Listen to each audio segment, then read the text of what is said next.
Welcome on in. A happy Monday to you. This is Lunch with Claibs and Joe, powered by Gray Bar, driven by Munganass St. Louis Acura. I'm Joe Roderick, joined alongside by Mike Claiborne. Claibs, you made it through a very long weekend down at Busch Stadium, I see.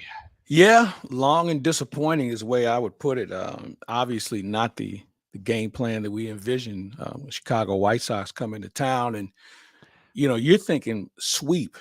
Okay, you're not thinking about losing 2 out of 3. So there's a little bit of a bitter taste in the mouths of many, and the best thing you can do is go out and beat the Mets tonight. Yeah, I drove to Cincinnati Saturday, ran a half marathon, and drove back yesterday. And I think my weekend was more enjoyable than some of the stuff you had to sit through, including a 3-hour rain delay with 2 outs in the 10th inning.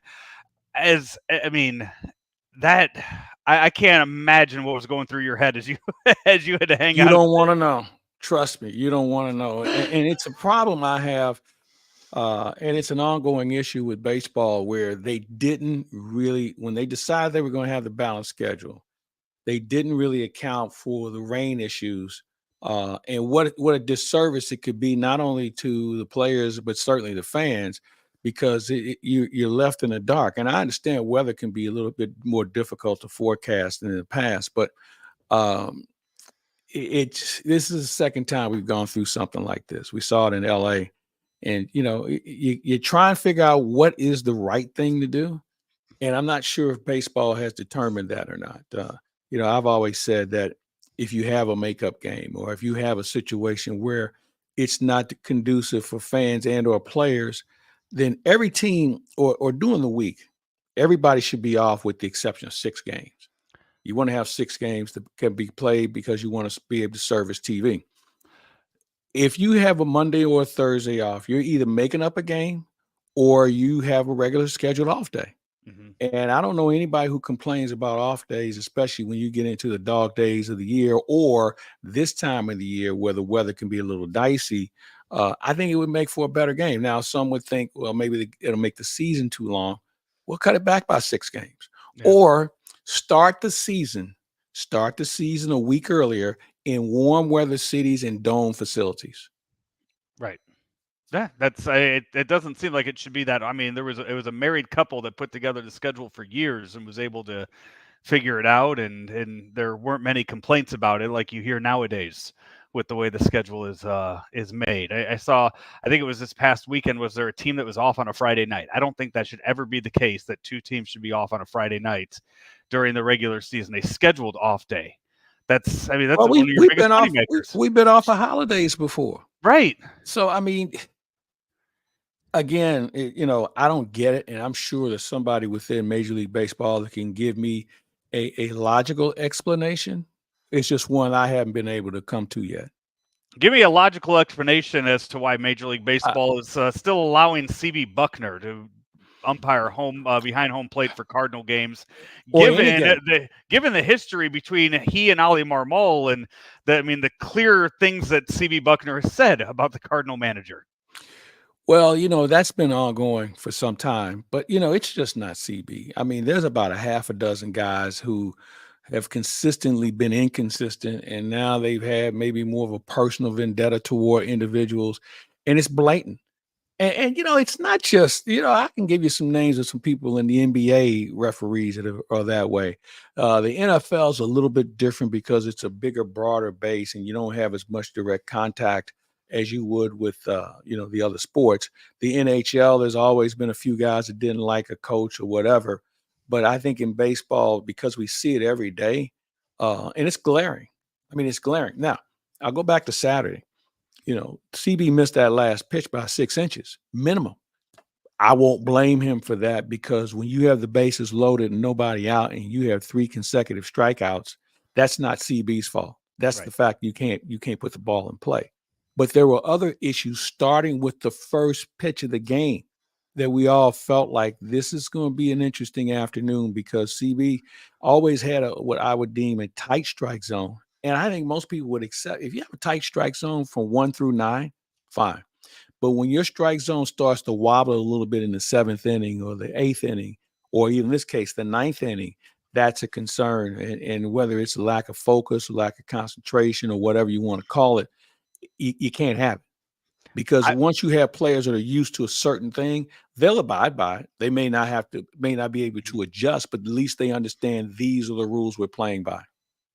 I was fully expecting Ali to get tossed at home plate on Sunday afternoon. After the way the game ended Saturday, with just how stressful 3 hours of waiting, stressful that they let that game slip through their hands, knowing the history that he and CB Buckner had, I was really expecting some sort of fireworks to happen at home plate on Sunday to do something, if anything, not because of the history so much, just to fire the team up or try to do something to Yeah, fire the team up. I don't know if that's the answer or not, because Ollie's job is to stay in the game. Now, obviously, if there was a bang bang play, you can't carry what happened yesterday into the next day.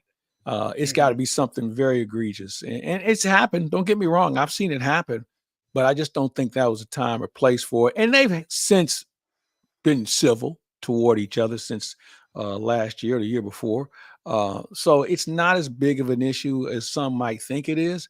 But CB's got a problem with a lot of people in baseball. It's not just Ollie. I mean, he's got some issues.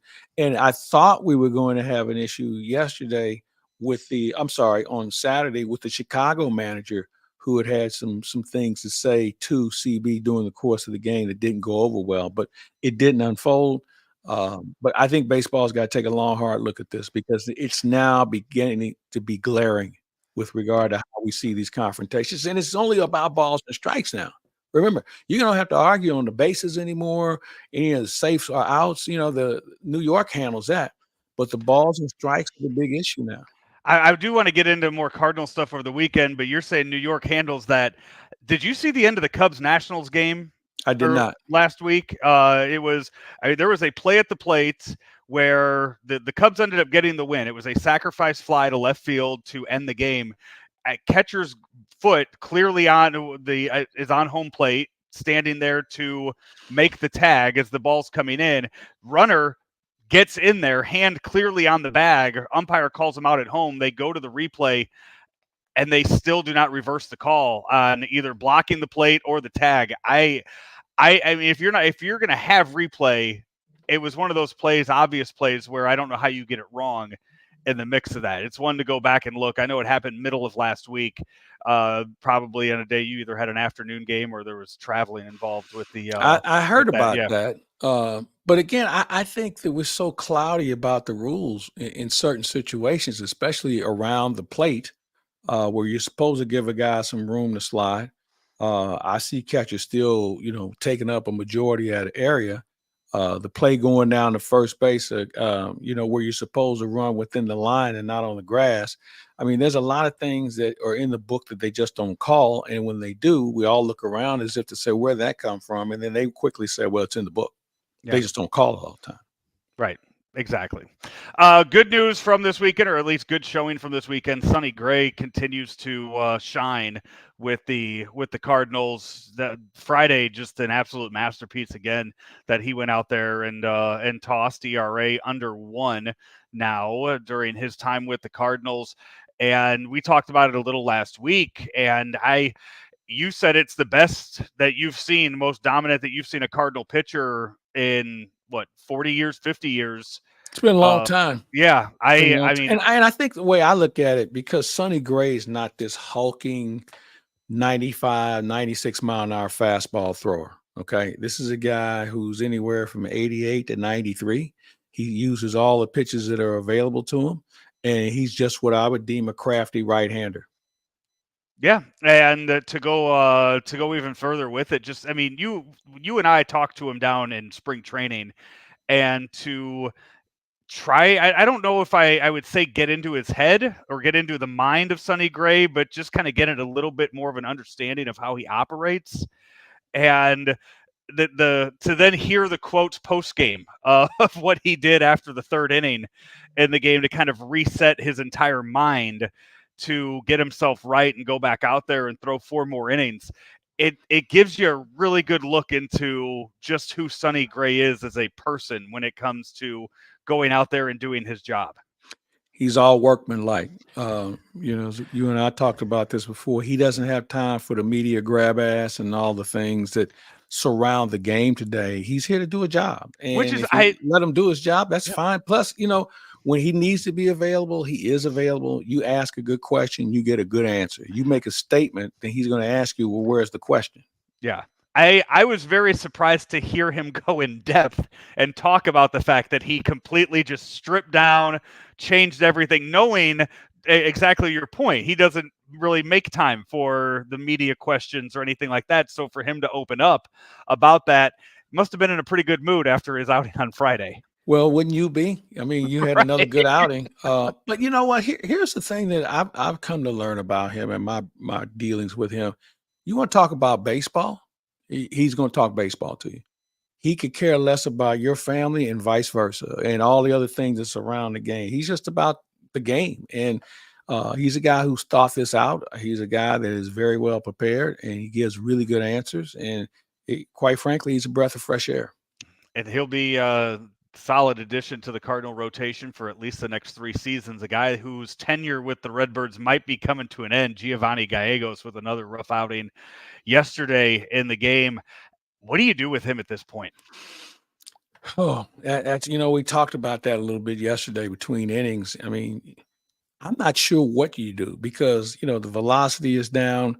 The slider doesn't have the bite to it as it once did, and he's hung some really big home runs over the course of the season.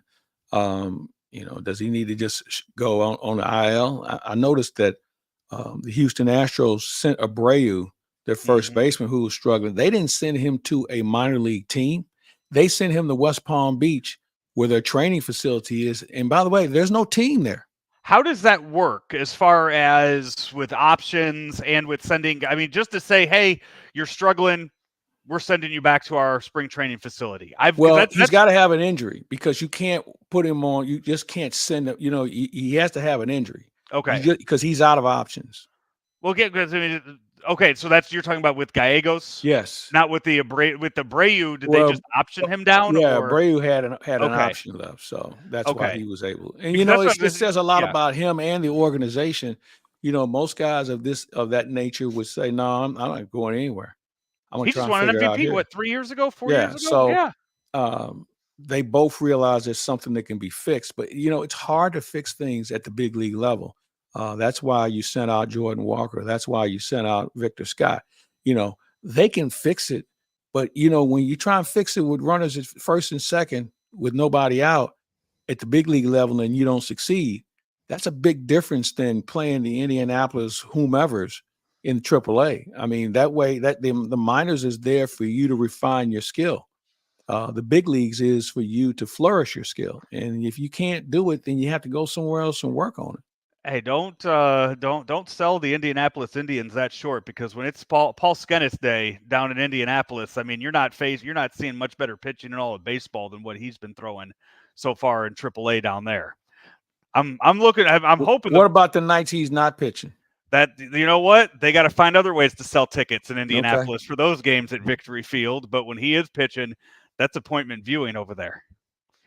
They got him and Caitlin Clark now. Indianapolis is thriving with some with the young stars. Right now, they're in a little bit better position than St. Louis.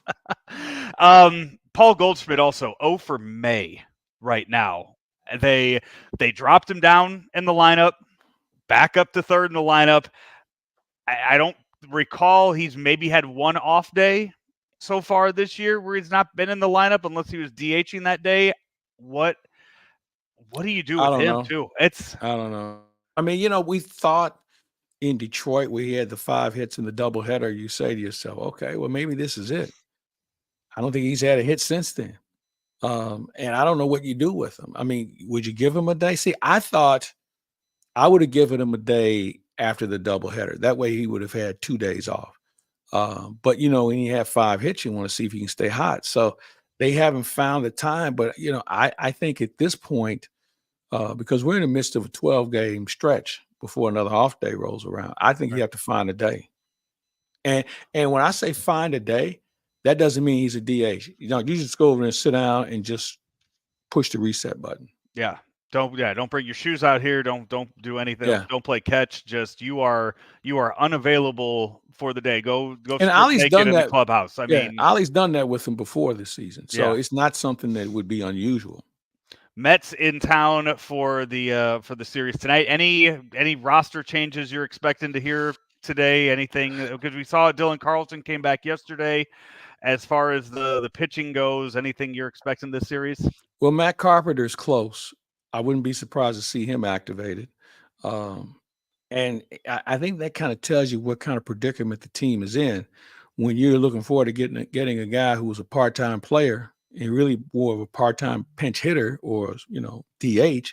You can't wait to get his bat in the lineup. I think that tells you what kind of other issues you have, because offensively this team is really in a real rut right now. Yeah. The game time tonight, 6:45 for the series before the Cardinals head out to the West Coast once again next week. It is you mentioned scheduling at the beginning of the show. It has not been fun for that team traveling here in the early goings for the season. The good news is a bulk of your difficult travel will be soon behind you, and you can focus on one time zone, more consistent game times, things of that nature. So we're getting the tough part of the schedule out of the way. And we talked about the fact that the first month was going to be a challenge. You wanted to stay close to 500. Where were they? 2 games under at the end of April. So now they've got to figure out what to do with May. They've obviously haven't gotten off to a good start. But, this is where I think you start to try and establish what you really need. So by the time you get to Flag Day, you know exactly where you're at as a ball club. And then you make the move. I don't think you're in a position to wait till a trade deadline and try and load up just to catch up. I think you have to make a legitimate effort now to be able to put yourself in a position to truly contend, and not just contend to win the division, because you're not going to be a wild card team. But to move but beyond winning the division and making sure you're a team that's going to be able to face a Philadelphia or Atlanta or a Dodger team somewhere down the road. One more baseball note from the weekend: a surprise early season trade as Luis Arraez, the two-time batting champ, once with the Twins and then the following year with the Marlins, traded over to the Padres. Marlins already waving the white flag, saying we're not making the postseason this year. And you got to feel bad for Skip Schumacher, who was manager of the year last year, getting this handed to him this season. Yeah, it's unfortunate when you look at the roster from last year compared to this year. It's a different ball club. And I don't know how long Skip's going to be there. I think they do him a favor if they let him out of his contract, because I don't think any manager deserves to be subjected to what we're seeing in Miami and how they've mishandled this roster once again, elected not to pay legitimate players. So they kind of get what they deserve. But the unfortunate thing is it's on Skip Schumacher's watch. Yeah. And I would think that, anything that he's going for with a new job, they will, I think, look a lot more at 2023 than anything that's happening here in 2024. Hey, let's take our first break here on Lunch with Claibs and Joe. We got playoff games to talk about, NBA and NHL, and we will do so right after this. Hey, we're powered by Gray Bar and driven by Munganast St. Louis Acura here on Claibs Online. Are you ready for a challenging and rewarding career? There are quality jobs in the construction industry. I got out of college and my career choices were very limited, and this provided me with a plan for the present and the future at the same time. I actually have a bachelor's degree in psychology, and I was making less than I make as a first-year apprentice painter. I didn't go to college. I have no college debt. I make more money than the majority of people I know that went to college. Take your first step towards a rewarding career. Visit stlouispdf.org. Back here, Lunch with Claibs and Joe here on Claibs Online, powered by Gray Bar, driven by Munganast St. Louis Acura, also Munganast Burkhardt Alton Toyota. Claibs, I was out at Munganast Burkhardt Alton Toyota last week over at 850 Homer Adams Parkway, and the 2025 Camrys are starting to roll in. They have one available right now that you can rent. If you have a weekend trip planned and you just want to take a car out of town that's not your own, you can contact them, altontoyota.com, or give them a call and ask about their Rent a Toyota program that they have, the new 2025. The one they have there, a black sport version of the Camry. And like all the 2025 Toyotas, all of them are hybrids too. So you're getting so much miles per gallon. I think they said over 50 miles per gallon in the new Camrys, and the 2025s will soon be on the lot for you to buy as well. Been there, done that on the hybrid version. And once you get behind the wheel of one, you'll say to yourself, I should have done this a long time ago. And now that Toyota has moved forward with their version of hybrids and the electric cars won't be far behind, you'll see the difference right off the bat. And with the way they handle their business in Munganess on both sides of the river, that's probably the first and only place you need to go, because they're going to give you service. They're going to give you quality. They're going to give you good pricing. And they're going to be around for all your other issues, needs, and or concerns. So if you're thinking about it for yourself or maybe for a family member, I'd start there. And I guarantee you won't have to go anywhere else. Claibs, we have the conference semifinals set to go in the NBA. One game already played. Timberwolves beat the Nuggets, and it's kind of been the Anthony Edwards show so far in the postseason. It seems like every single night we're hearing more and more about Anthony Edwards and the numbers that he's putting up. 40 points in game one to knock off the Nuggets. Yesterday, you have Thunder Mavericks, Pacers Knicks, Celtics Cavs. What is your favorite series as we get set now? We're down to 8 teams. I think Minnesota. I think Minnesota would be the one I'm looking forward to with Denver. Dallas is on a little bit of a run too. I think their next round is going to be interesting. Over in the East, I don't really know if there's anybody that's really compelling right now. Obviously the Knicks are going to be everybody's favorite over there, and I think the league would love to have a Knicks Celtics semifinal. But there's still some work to do. I think Cleveland's gone as far as they can go, because they're going to be better defended.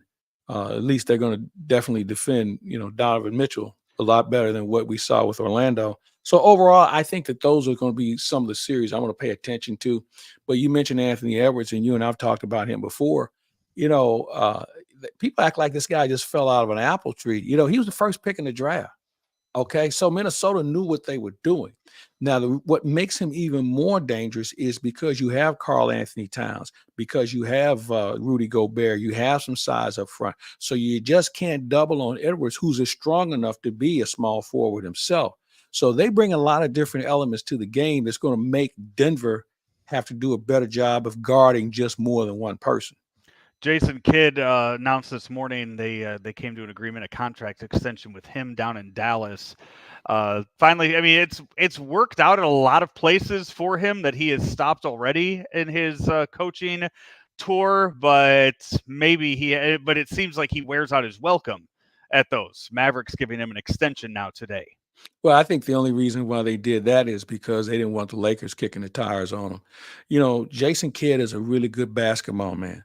I think the problems he's had in the past is two things. He goes one sentence too far with somebody who has more juice than he does, and he wants to sometimes do everybody else's job instead of focusing on coaching up basketball players. Maybe he's matured. Who knows? He's got some good weapons to work with in Dallas. We'll see how far they can go. But I think they just want to make sure the Lakers didn't make a run at him. And to be quite honest with you, I don't know where the Lakers go next. You asked me last week that I think Darvin Ham was going to get fired, and I said no, because I was thinking logically.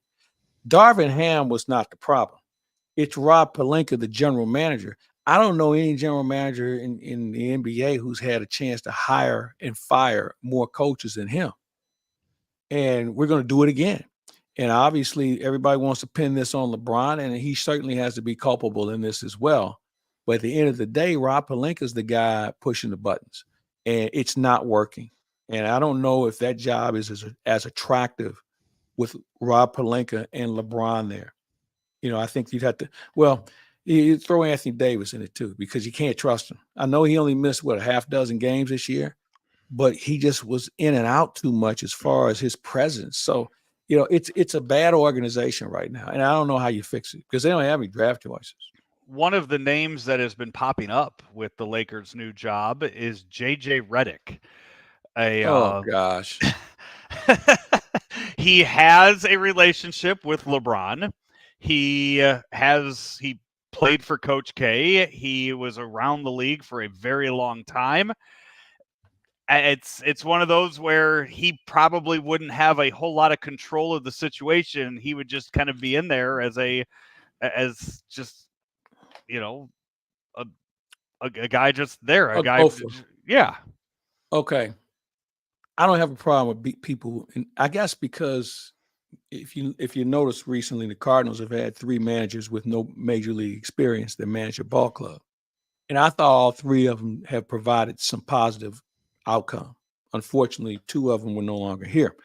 With that said, Darvin Ham didn't have any head coaching experience, and I understand there's some teams you can get away with that.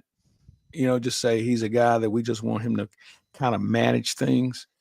I don't know if JJ Redick can coach or not, but I think if you're the Los Angeles Lakers, you need some foundation. You need somebody who's had some success. You need someone who can say to Davis and James, I've been here too. I've done that also. And who that coach is, I don't know, because I think the smart coaches won't take that job. I think they'll move on from somebody else. So I would just say stay tuned, but I think it'll be a harder job to fill than you think. Yeah, only 39 years old. JJ Redick seems like he's it really doesn't seem like it seems like he's a lot younger than that. I just grew up, remember watching him play for so long.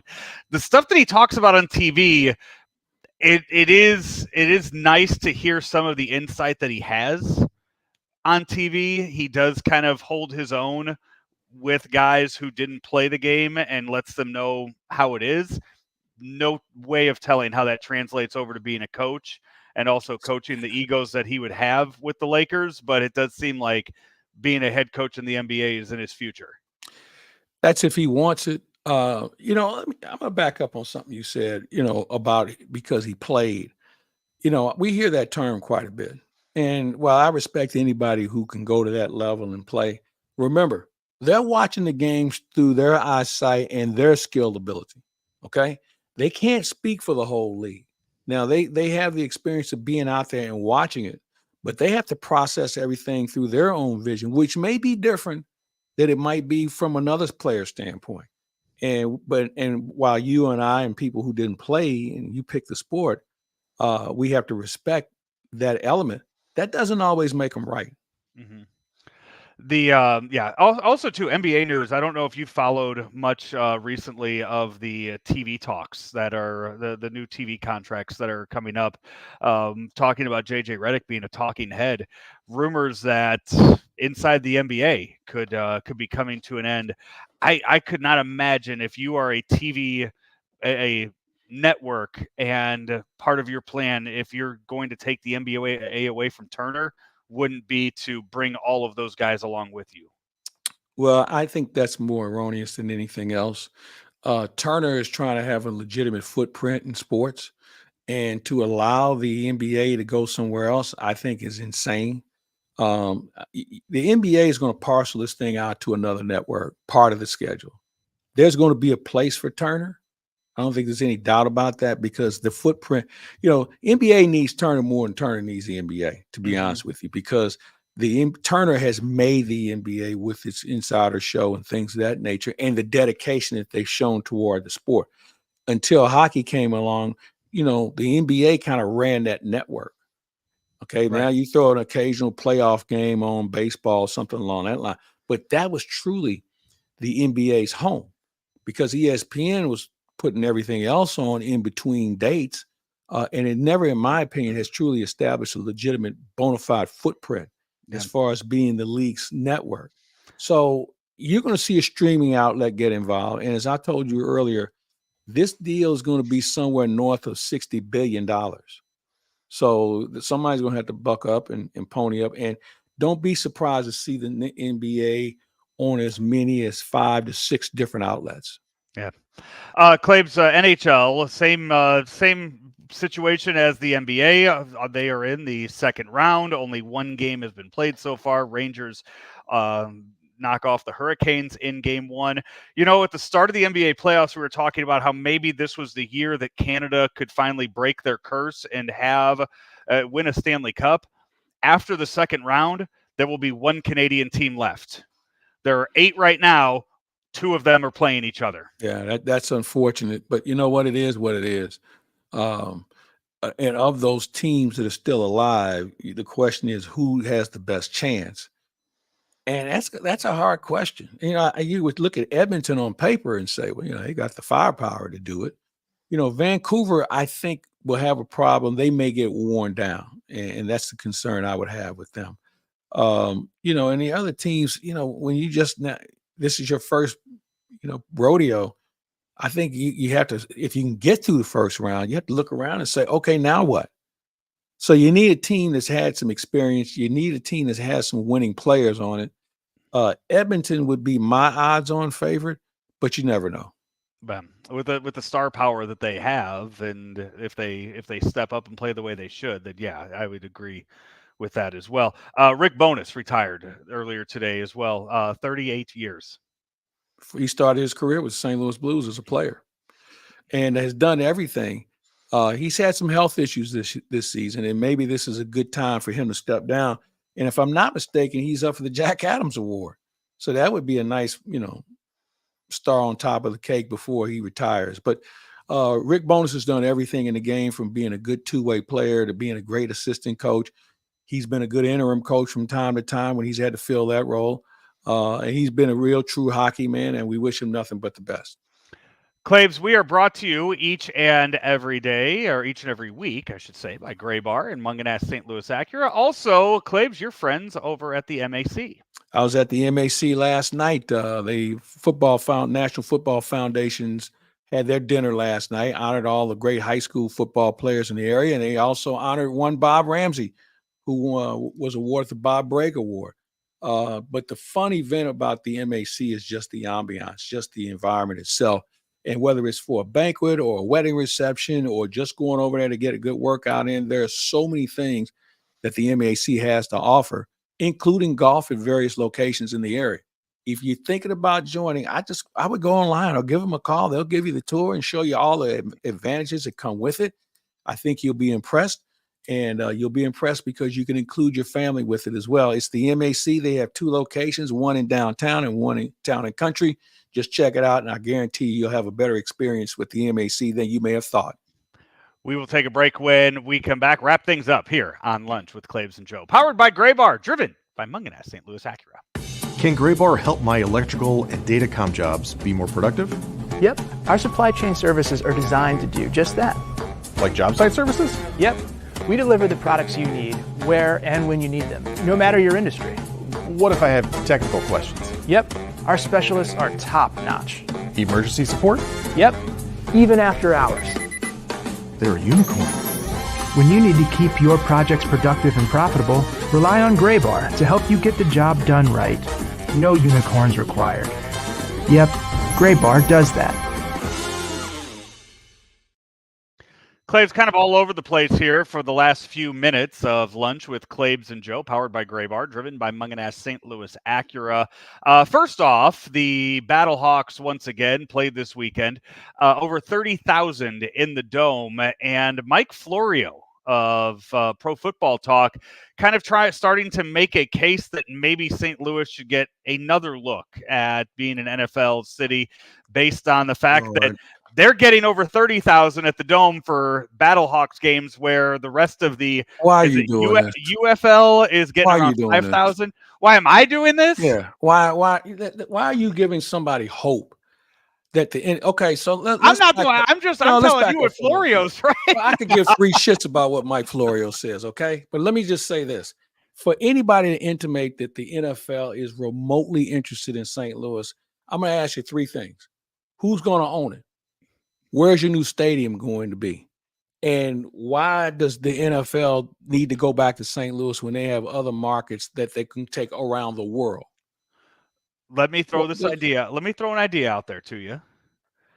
You have right now the UFL, XFL, whatever it's being called. Only one franchise, only one city is being successful with it right now.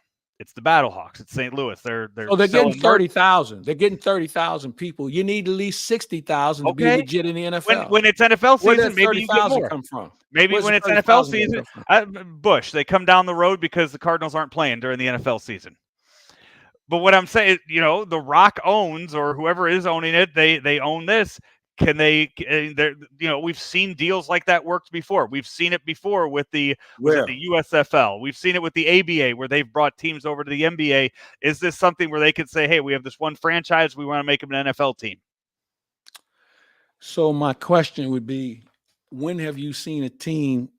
So you're saying that you think the NFL will absorb a team from the USFL? They just say, "Yeah, you know what? Hey, it didn't work. You guys gave it a try. 2-3 years down the road, okay, we'll take that city from you." Where's your stadium? That's That's for them to decide. Who's going to own it? That's the guy, the current company that's owning the XFL right now. So you're saying the Rock? So you're saying the Rock would probably be an NFL owner? Is what put together a group? Yes. Okay. All right. Well, that sounds really nice, and there could be a possibility. I won't say a remote possibility, but I think fairly close. Along with the fact you haven't told me about the facility, so until you have a location and a legitimate facility, this is all we're wasting our time. I mean, he's on the board right now of the TKO group. A lot of money into that. I feel like there's a lot of money that's there on the table that can help move this process along in the next years to come. Now, when you say years to come, what are we talking about? 3 years, 5 years? I don't know how soon the NFL right now. I mean, Roger Goodell right now needs to figure out how he's going to make his plan of wanting an 18-game regular season work without pissing off all the players. Very simple. You pay them more. Right. So you got to tell all your owners, hey, we got to pay these guys more. And you know what they do? As much money as this league is raking in, that's their least concern about paying players. Okay. When your commissioner is making $63 million and your TV deals are about to expand a little bit, they could care less about, expansion right now. And if they do expand, why would they go back to a city that's already lost 2 teams? And you can tell me all about bad ownership. It may be bad ownership, but Stan Kroenke is a better businessman. Yeah. Okay. Now, his mistake wasn't how he handled his exit. But there's not a sane business person on the planet that would not have done what Stan Kroenke was able to do, especially with his money. Okay. Right. That's the key. It's his money, and he took all the risk. It's kind of like what the Wits did with Busch Stadium. They took all the risk because when the politicians in Jeff City didn't want to give up the money in order to help fund it, they went on and got their own funding, and they did it that way. So now that we've seen what's happened in St. Louis with regard to the impact that stadium has had in St. Louis, that's a whole lot different than what we're talking about with somebody having the vision to think that they can actually make football work from the NFL standpoint again. And I don't think here's the other thing. Do you really think these owners are going to sit back after they didn't really get hammered that much financially, but to sit there and allow another team to come in here? Not going to happen. Claibs, I mentioned the TKO group. They now own WWE and UFC. UFC is in St. Louis this weekend. I'm interviewing one of them today. Oh, yeah? Yeah. Which guy? Young man from Hazelwood East or West. I don't have his information in front of him, but I'm talking to him later this afternoon for the pregame show. Oh, nice. First time that they have been in St. Louis since January of 2018. Yeah. It's been a while, and they will be here on May 11th. That's Saturday night here in the main event. It's Derek Lewis, who I'm almost certain that I have had him on at a Super Bowl before. I want to say down at the Houston Super Bowl. I think I spoke to Derek Lewis all the way back then. I don't believe that's who you're interviewing tonight. It's going to be somebody else. Otherwise, I would have wished you good luck on that one. Well, I'm told this gentleman I'm visiting with, he really knows how to sell the event, and I'm looking forward to talking to him. Are you going to the event this weekend? Not a chance. No. No. That was a real quick answer. Claibs, I believe you will be interviewing Joaquin Buckley tonight. I'm looking forward to talking to anyone they want to send to represent this event. All right. Looks like he went to Marquette High School. So I think this guy went to Hazelwood. Oh, okay. Then they must have a few different. I'm just Well, going through the there's card like right now. there's a few. I think there's like 3 St. Louis guys that are going to be on this card. Okay. Oh, okay. I'm just clicking on names, and that was the first guy that I saw that came through. Sean Woodson, he's also from St. Louis, it looks like, too. So maybe that's who it is. And if not, I've clicked on the 2 guys that are from Well, St. I would Louis just say that just tune into the pregame show, and then we'll all find out together. That works. How often does that happen? 5:50 is when that starts. 5:50 for a 6:45 game time tonight. Correct. Who's on the mound tonight? I haven't started the research yet for that, It but is, I know Kyle Gibson, and he will be facing off against Tom Mania. Okay, that's a guy I wanted the Cardinals to go after a few years ago. He had some injury issues that have really kind of slowed him down. So the thing about Gibson, and I know some people have kind of wondered why Gibson didn't pitch yesterday on his normal day. You know, he pitched more and went longer in his last outing, and they just wanted to give him an extra day's rest because there are no off days doing this swing that they have. So that was their way, and that's why they had the bullpen start yesterday. And it was a pretty good idea until one of the guys in the bullpen didn't get it done. Yeah, going out there facing 3 hitters and giving up home run double usually doesn't not a good day for a relief pitcher. No. Well, Claibs, we will tune in and hear who you interview at 5:50 tonight over on KMOX pregame show. It's a Monday, so I'm guessing that means Matt Pauley is hosting the pregame show. He will be there. And you, John Rooney, is back in the booth with Rick Horton, and you are back to your regular duties as well. So everybody is back in their normal roles. Well, we're hoping that John Rooney brought some runs back with him. Yeah, if not, nice. We've got problems. Yeah, somebody's got to bring them at some point. Sooner than later, I hope. What did I hear you say yesterday on the broadcast that you don't know anything about hitting, so you're not gonna bring it up? Or? I've never. No, you know what? I don't know enough about hitting at the big league level because I never did it. Yeah, but I have an opinion. So do a lot of others at this point. There you go. In St. Louis, many of them calling into Frank's show too to let him know how to fix that stuff as well. Until then, he is. You know what? I appreciate the passion, and obviously nobody signed up for this as far as what's going on. But you know what? I'd rather for them to call and lodge a hint of concern than not do anything at all. So we may not agree. That's fine. But at least they're showing concern. We will wrap up our show today. If you missed any of it, you can catch the podcast or go on Twitter, Facebook, YouTube, and rewatch the parts that you missed. Until then, he is Mike Claiborne. I'm Joe Roderick. I'll be back later today with Bob Ramsey for Daily Cards Live to preview Game 1 of Cardinals and Mets this week. We are brought to you each and every week by Gray Bar and Munganass St. Louis Acura right here on Claibs Online. Have a great Monday, everybody. Hi, everybody. I'm Peter Munganass with Munganass St. Louis Acura, here to talk to you today about some benefits of Acura's certified pre-owned program. After passing a 182-point multi-point inspection, Acura backs all of our certified pre-owned cars with a 6-year, 100,000-mile limited warranty and a 7-year, 100,000-mile powertrain warranty. Munganass St. Louis Acura has new inventory arriving daily. Come on into Munganass St. Louis Acura today, meet our award-winning team, and find that perfect certified pre-owned Acura for you.